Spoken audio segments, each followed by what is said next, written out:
Hi, everyone. I'm Dr. Mike Saag from the University of Alabama at Birmingham, and welcome to this annual IAS-USA Washington, D.C. course. This time it's a virtual course with an update on emerging issues and challenges in HIV medicine. I'm very pleased to co-host this with Dr. Henry Masur, who's chief of the Critical Care Medicine Department at NIH in Bethesda. And also involved at George Washington University as a professor.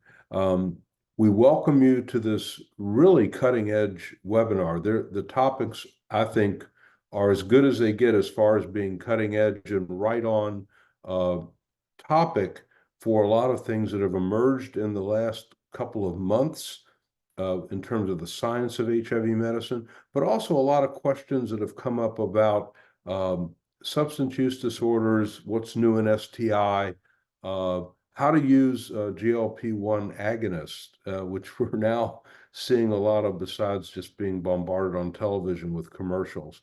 So we're going to talk about that and the results of the Reprieve study. It's going to be a great morning and afternoon. Next slide, please.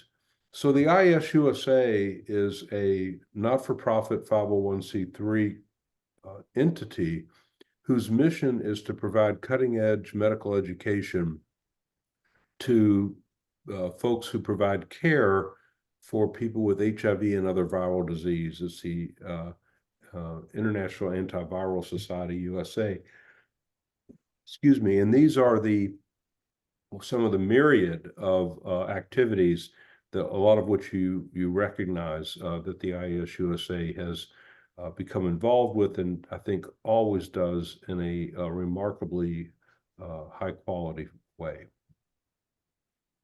One of the new things we have is something that I'm very happy to be involved with. It's a podcast called Going Antiviral, and we have launched a recent podcast with Dr. Rip Kaup from just a few weeks ago when we were at the Ryan White conference. It is really a fantastic review of the history of HIV vaccines and their place and where we're going, and that's going to be exciting. And as you saw on the previous slide, we're going to be working with Dr. Fauci this week to do a podcast that should be spectacular. Next slide. So welcome, everybody. There's roughly about 150 attendees on this webinar, and about 100 have already joined in.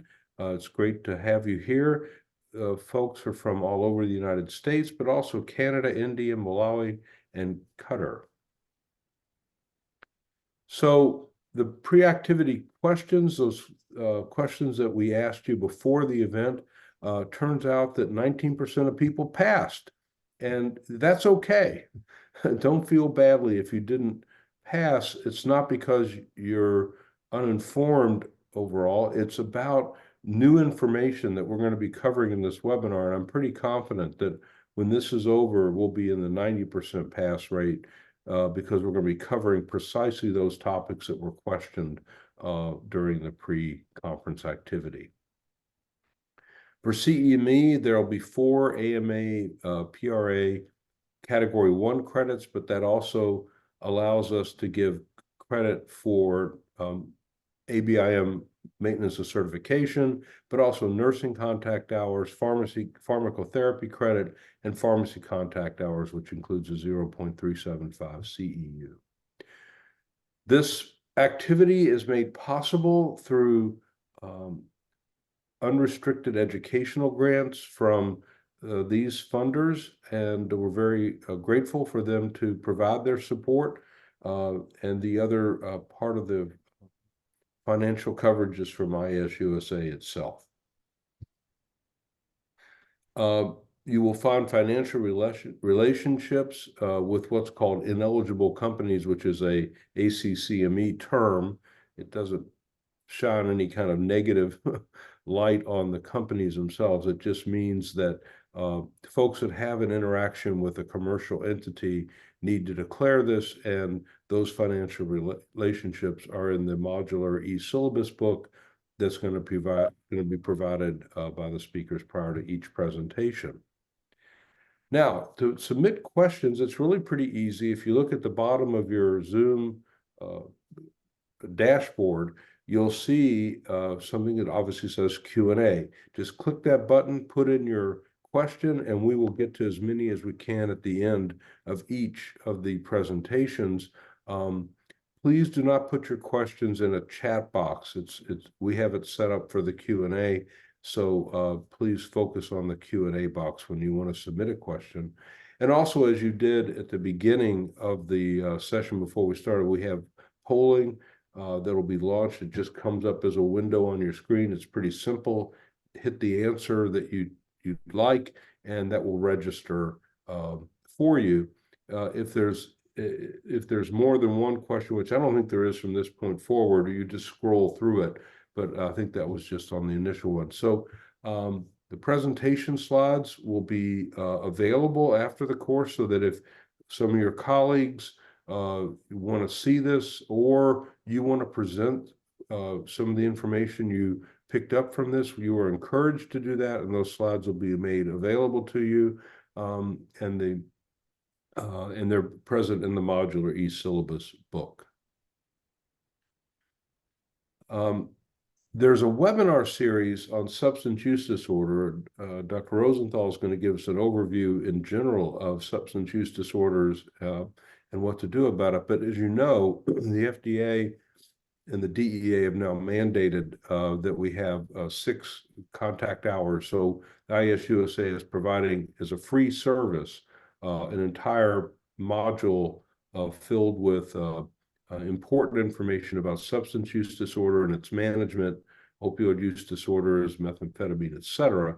And that'll be available, and it'll give you a certificate from IAS-USA for DEA certification compliance. So here's a review of our morning and afternoon. We're going to start with Dr. Rosenthal on looking at substance use disorder in people with HIV. We'll hear about the REPRIEVE study, a very important study related to the use of statin use by Dr. Grinspoon, who's the international PI of that study. So we're very happy to have him. And then we'll finish out the first session with weighing in on GLP-1 receptor agonists from Dr. Suman Srinivasa out of Harvard. Take a short break. Dr. Masur will chair the second half of the program, where Dr. Meredith Clement from LSU will talk about STI prevention, especially the use of doxy-PEP, which we're starting to see more and more use of because of data supporting its use, and finish up with kind of a look to the future from Dr. Trip Gulick at the Weill Cornell Medical Center. So here's our result of who's here today. We have about 60% physicians, and then a mix of nursing professionals, nurse practitioners, PAs, and pharmacists. So welcome, everybody.